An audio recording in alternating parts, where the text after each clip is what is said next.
The Golden State Warriors were the favorites to win it all after bringing yet another championship to the Bay last season, and even being the 6th seed heading into the playoffs, they had the 4th best odds of winning it all, only behind the Celtics, Suns, and Bucks. Obviously, none of these teams will win the finals now, but out of all of them, the Warriors looked like they had what it took to make another historic championship run. That is, until this shot. Yep, Jordan Poole, not even a top 3 player on the Warriors, pulling up from the logo to call game like he's prime Damian Lillard, or better yet, Steph Curry. Even though Poole did cost the Warriors this game, they did manage to win this series against the young Kings. But what people aren't talking about is that Jordan Poole could have cost the Warriors their last chance at a championship with their current core. And he might just cause some major changes for the team this summer, including getting himself traded. People are quick to forget, but Jordan Poole wasn't even supposed to be near this caliber of player. In fact, he was instantly insulted by a CBS sports writer the moment after he was drafted by the Warriors. Maybe the worst pick in the draft so far. There we go. And there's nothing against Jordan Poole. No offense, dude. The Dubs saw something in Poole though, and they made all the analysts look like casual fans. Jordan Poole got better and better every year that he played with the Warriors, and the year they won the championship, he was one of the most improved players of the league, only behind Ja Morant, Darius Garland, and DeJounte Murray for the prestigious award. After the Warriors title run, Poole got even better, averaging 20 points per game the following season. Sure, his efficiency did dip, but he got a lot more looks this season because of Wiggins' absence and simply stepping into a bigger role. Things were looking really good for the Warriors, and people hadn't really questioned Jordan Poole's contract heading into the playoffs. But little did Warriors fans know, their third Splash Brother would crash and burn when the lights were the brightest, and maybe even be the cause of the Warriors' early exit.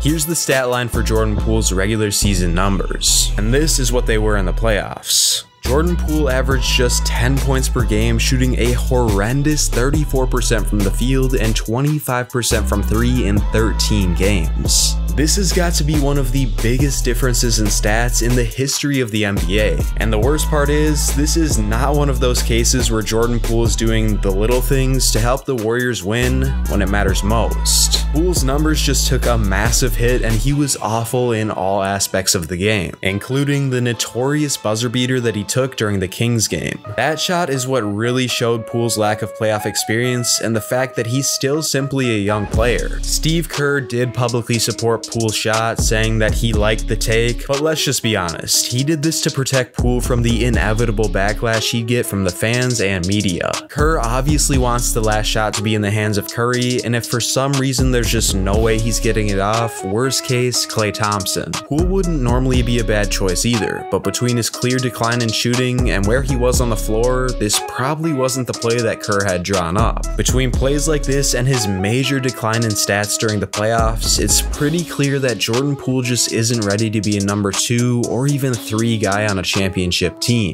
So what exactly is the next move for the Warriors team? Well, Jordan Poole's play isn't the only thing that put the Warriors in a really tough spot moving forward. His massive contract extension that he signed in the fall prevents the Warriors from making a lot of moves this summer that would help their roster and better their chances at a championship. Because of this, it could ultimately lead to the Warriors trading Jordan Poole, but we'll get to that later. Looking at Poole's contract extension, he signed a 4-year, $128 million deal, and 123 of that is completely guaranteed. This means that Poole is raking in about $32 million from the Warriors until 2027. For how Poole performed in the playoffs, there's just not a world where he's worth that contract at this moment. And this hefty deal really adds to the Warriors' salary cap burden, which makes it hard for them to make moves. On top of that, Andrew Wiggins is also locked into a pretty sizable contract until 2025-2026. And even though he has a lot more upside than Jordan Poole on the defensive side of the ball and was the number 2 guy in their championship run, his contract limits what moves the Warriors can make as well. With Draymond Green likely leaving this offseason and a chance at Klay Thompson leaving the following season as an unrestricted free agent, the Warriors' cap space is under some serious strain even though these guys on big contracts are leaving. And there is something that will make it even harder for the Warriors to make moves: the new CBA deal.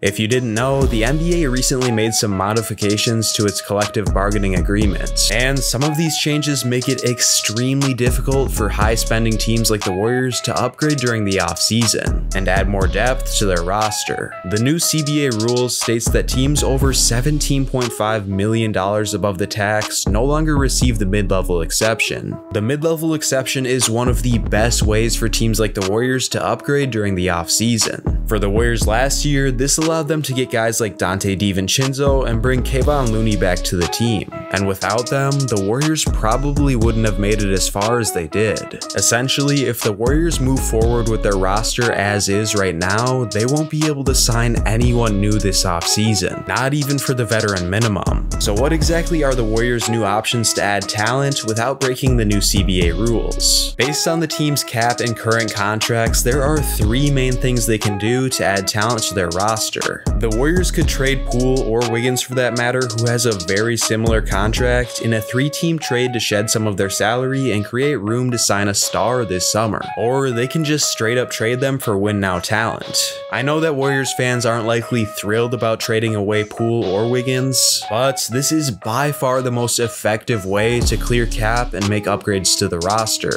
With Bob Myers stepping down as the Warriors GM, a big trade like this is all but guaranteed. We've seen new GMs come in and make a splash like the Timberwolves did with Rudy Gobert, and this time it probably won't be any different. And although the Rudy Gobert trade was the worst trade of all time, coming from a Timberwolves fan, it shows that GMs don't waste any time shaking up their roster. Most insiders believe that this is the most likely option for the Warriors, but there is a small world where they look to trade their splash brother Klay Thompson. Klay has by far been one of the biggest comeback stories in NBA history, but even then, he's still a shell of himself on the defensive end of the ball and is much more inconsistent on the offensive end. With a lack of star free agents this summer, the Warriors could look to trade Klay Thompson because his value would be higher. There are probably a ton of teams who think they're one good piece away from winning it all, and they'd be willing to give up a lot for someone like Klay, so this could definitely be something the Warriors could explore. The ideal trade situation for the Dubs is sending Klay to the Toronto Raptors for someone like OG Anunoby, Pascal Siakam, or maybe even both, depending on what the team's willing to give up.